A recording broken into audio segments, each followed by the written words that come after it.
Bonjour à tous, ravi de vous retrouver pour cette nouvelle vidéo. Aujourd'hui, présentation du dernier Q3 Sportback. La version aujourd'hui que je vais vous proposer, c'est la version S-Line.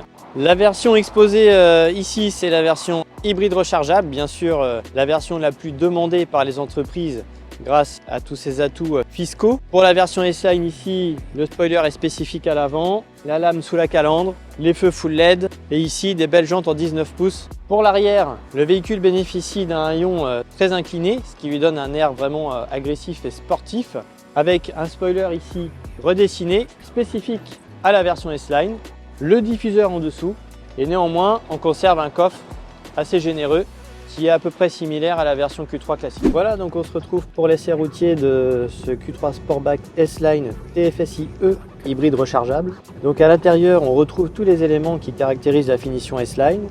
C'est une finition qui à la fois est haut de gamme et sportive. Concernant l'instrumentation, on retrouve le Virtual Cockpit, très connu chez nous, très pratique puisqu'il permet d'afficher le GPS en grand écran juste derrière le volant. Ça évite de quitter la route des yeux. C'est très pratique, très sécurisant.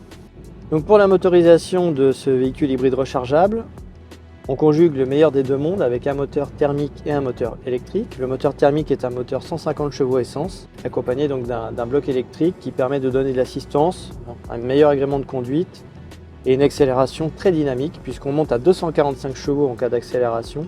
Allez, on termine cet essai routier et on se retrouve à la concession pour finir avec un petit point fiscalité, notamment pour les professionnels.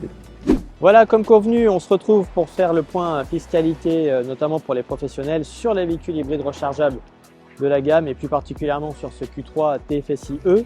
Donc bien sûr, c'est un véhicule qui va être exonéré de malus, de TVS, donc un taxe sur le véhicule de société, du malus au poids puisqu'il a été mis en place également sur les moteurs thermiques ou les moteurs même hybrides rechargeables s'ils n'ont pas une autonomie d'au moins 51 km, et un petit point aussi sur la réintégration fiscale.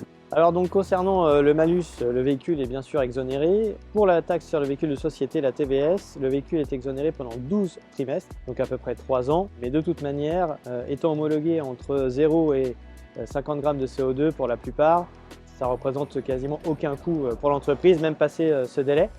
Concernant le plafond d'amortissement, il est basé à 20 300 € pour un Q3 Sportback hybride rechargeable comme celui-ci, plus la batterie qui représente environ 11 280 €, qui vous fait près de 32 000 € que vous pouvez donc amortir sur cette voiture en cas d'achat ou en cas de crédit classique. Si toutefois la société décide de prendre une location longue durée, il faut savoir que ce montant-là va venir en déduction de la réintégration fiscale et donc de permettre de faire des économies d'impôts.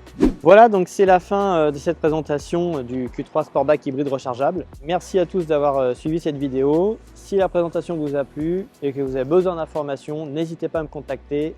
Brice Mathieu, 06 14 60 09 61. À bientôt.